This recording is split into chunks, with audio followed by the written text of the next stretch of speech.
It's the autumn of 1926, and you're sitting in a law office in Toronto.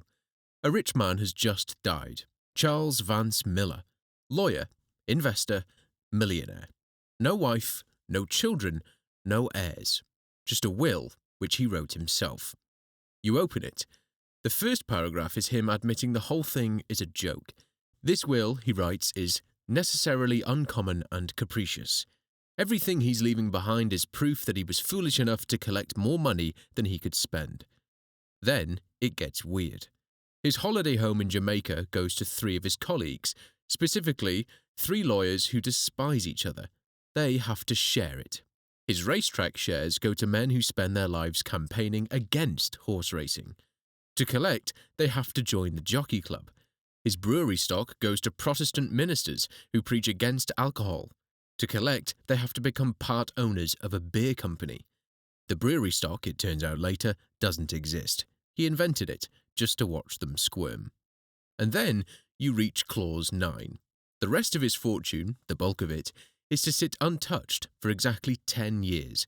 And then it goes to the woman in Toronto who, in those 10 years, has given birth to the most children.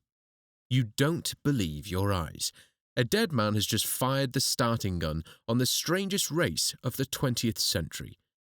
So, who does this? Charles Vance Millar was, by every account, brilliant. Law school average of 98%. Built a fortune in real estate and stocks. Sharp, careful, respectable. And his hobby was messing with people. His favourite trick, he'd drop a dollar bill on the pavement, then sit back and watch. Watch a dignified gentleman stroll past, glance left, glance right, and stoop down to grab it. That was the whole joke. That was his entertainment. He had a motto, and it explains everything that's about to happen. Every man has his price. On Halloween 1926, Millar is at work, showing a colleague a document. Mid-sentence, his heart stops. He's gone before he hits the floor. He was 73, and his greatest prank is just getting started. The will goes public, and Toronto loses its mind. Millar's distant relatives sue immediately. You can't leave a fortune to a baby contest, they argue. It's against public morality. The court disagrees. The will is airtight. Of course it is. A lawyer with a 98% average spent years polishing it. Doctors are horrified. Politicians are horrified.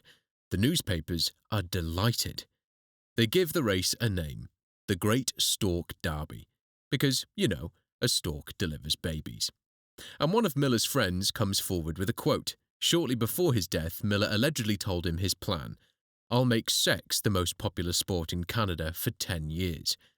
Mission accomplished. Then history adds gasoline. In 1929, the Great Depression hits. By 1933, 1 in 3 people in Toronto is out of work. The minimum wage is $12.50 for a 60-hour week. Families are skipping meals. And the dead man's fortune? Growing. Before he died, Millar had bet on a company digging a tunnel between Detroit and Windsor. Nobody believed in it. Then, 4 years after his death, the tunnel opens, and the shares go through the roof. By the mid-1930s, there's roughly $750,000 in the pot. Call it 10 million in today's money. So picture it. The economy is in shambles.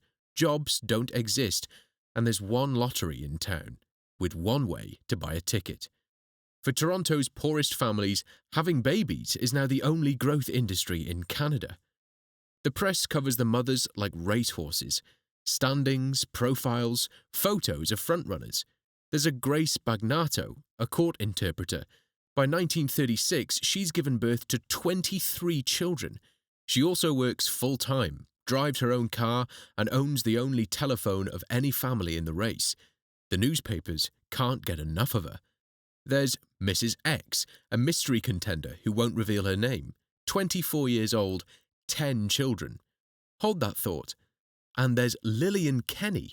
Lillian once swung a punch at a pushy reporter. She missed and knocked down her own husband. The papers call her One Punch Kenny forever after. She tells journalists she wants all the money or none of it. She carves wooden statues of Charles Millar in her kitchen. She's convinced the dead man speaks to her and that he's promised her the win. She names her youngest son Charles Vance Millar Kenny. But here's the other side of that story. The Kennys have been on government relief for 3.5 years. They live in a house they cannot afford to heat. In 1933, one of Lillian's babies dies in its crib from rat bites. That's the part the newspapers don't dwell on. This isn't a sport. It's poverty with a scoreboard. Because here's the question nobody asked at the start. Which children actually count? Millar's will never said. So the courts decide. And the courts of the 1930s have opinions. Rule 1. A child only counts if its birth certificate is in perfect order. Plenty of poor families never registered every birth. Too sick, too busy, too broke. Doesn't matter. Struck off. Rule 2. Stillborn children don't count. The judge's exact words, a child stillborn is, in truth, not a child. It was that which might have been a child. Rule 3. Only, quote, legitimate children count. Which brings us back to Mrs. X. Her real name is Pauline Clark. 5 of her 10 children are with her husband. 5 are with the man she lived with after her husband walked out. She wanted to marry him but couldn't afford a divorce. Disqualified. One by one, the women who raced the hardest, the poorest, the most desperate, the ones who needed it most, are crossed off the list. The race was never winnable by the people actually running it. Halloween 1936. 10 years to the day since Millar died. The race is over. 32 lawyers show up to the first hearing. The judge starts cutting. Fewer than 9 eligible children? Gone. Paperwork problems? Gone. 4 families are left standing. The Timelecks, the Nagels, the Smiths, the McLeans. And here's the punchline. Half of them barely entered the race.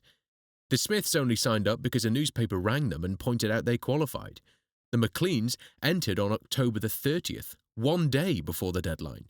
9 children each, all registered, all legitimate. Tidy houses, polished furniture, the press swoons over them. Each family gets around $125,000, roughly $2 million today. Lillian Kenny and Pauline Clark get $12,500 each, not as a prize, as a payment to drop their appeals and go away.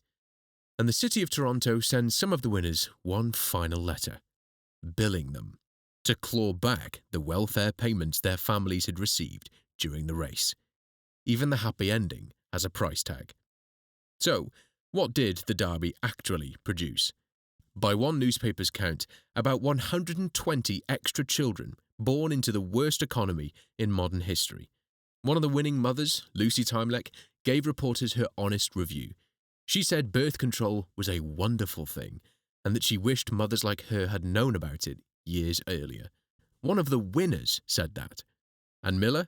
Nobody knows why he did it. He left no explanation. Only the motto, every man has his price. Remember his favourite trick? Drop a dollar bill on the pavement, step back, watch a respectable man bend down to pick it up.